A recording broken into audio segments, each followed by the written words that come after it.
Hoje iremos falar sobre a evolução do PLN, né? Como que o processo de linguagem natural chegou até o progresso atual que temos até os dias de hoje. E aí, olhe comigo aqui essa linha do tempo.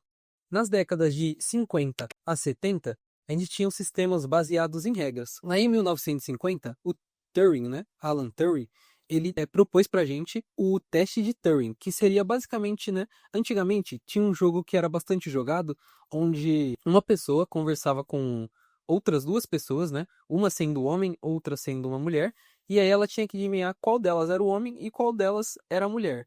E aí o Alan olhou esse experimento e ele pensou, né? Por que não aplicar a computação, né, nesse processo de linguagem natural? Quando será que um chatbot, né, um agente, uma inteligência artificial vai conversar com a gente a ponto da gente não conseguir diferenciar qual que é o humano e qual que é a máquina? Então, ele propôs esse teste e aí a gente saberia que o processo de linguagem natural teria avançado o bastante para a gente não conseguir fazer essa diferença. E aí também teve um dos primeiros chatbots em 1966, chamado Elisa, que era um chatbot que simulava um terapeuta e aí ele tinha as respostas baseadas em padrões. Então você trazia uma pergunta específica e tinha que ser exatamente escrita do jeito que ela aprendeu para ela te responder. Se você trouxesse uma resposta diferente, ela falaria para você que ela não entendeu a sua pergunta e se você poderia reformular ela, né? Ela não conseguia entender padrões de linguagem. E aí temos os avanços, né? Continuando aqui na linha do tempo, os avanços dos anos 80 e 90, onde a gente tem a introdução dos modelos estatísticos que substituíram as regras fixas. Então, ao invés de você precisar digitar um texto padrão, exatamente como ele aprendeu, ele conseguiria, baseado em estatística, né, calcular a probabilidade da próxima palavra aparecer ou algo do tipo.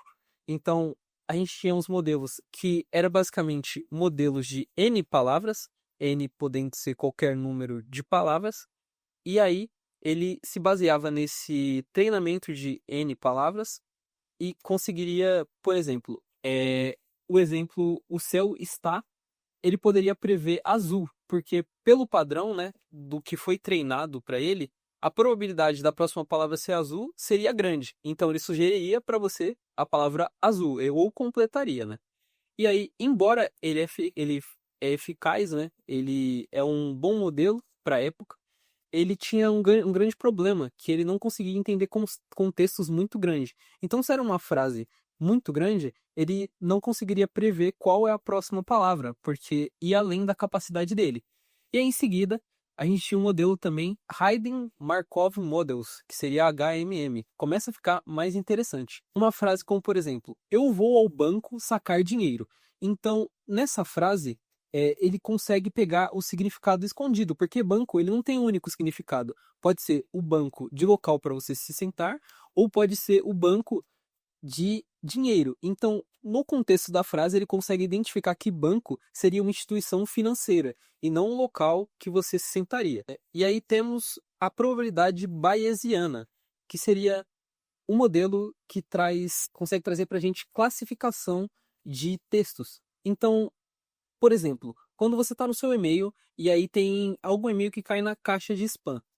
E aí ele pode classificar como, por exemplo, se conter as palavras promoção, desconto ou clique aqui, seriam palavras que dentro do contexto tem mais probabilidade de ser spam. Então ele classificaria como spam.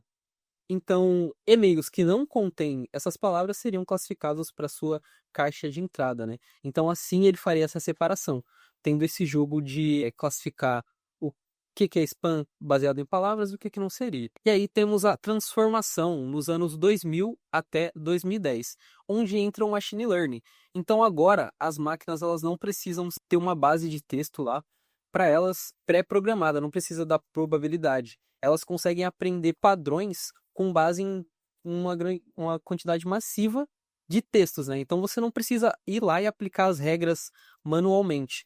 Ela consegue, com base no que você enviou para ela, por exemplo, o ChatGPT, que foi treinado com milhões, acho que até bilhões de arquivos, né, disponíveis na internet, e aí consumiu a quantidade massiva de texto e conseguiu aprender alguns padrões da nossa linguagem.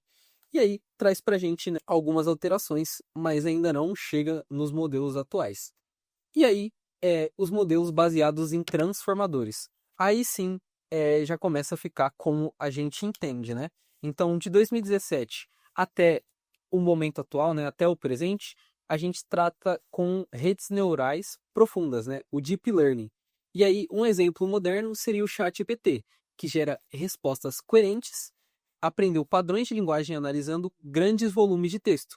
Então, ela consegue gerar resposta para a gente com base numa grande quantidade de texto que aprendeu. Então, foi uma quantidade massiva para o treinamento e conseguiu trazer para a gente essa resposta. Então, ela consegue, além de compreender o texto, ela consegue trazer uma frase coerente para a gente. Não vai sair algo que você vai ler e não vai entender o que ele quis dizer, né?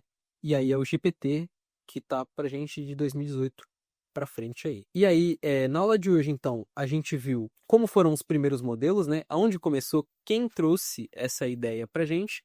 A gente conseguiu ver a evolução. Primeiro os modelos básicos, né? Baseados em regras fixas, que era bem mais limitado.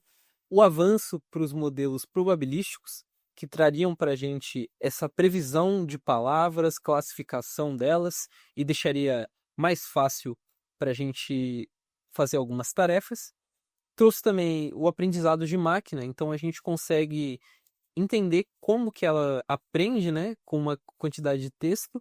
E aí também trouxe o aprendizado profundo de máquina, que aí ela já consegue trazer para a gente tirar alguns textos, por exemplo, de textos completamente novos, com base em textos que já existem, né? Então tem esse contexto. E por hoje é isso. Até a próxima aula.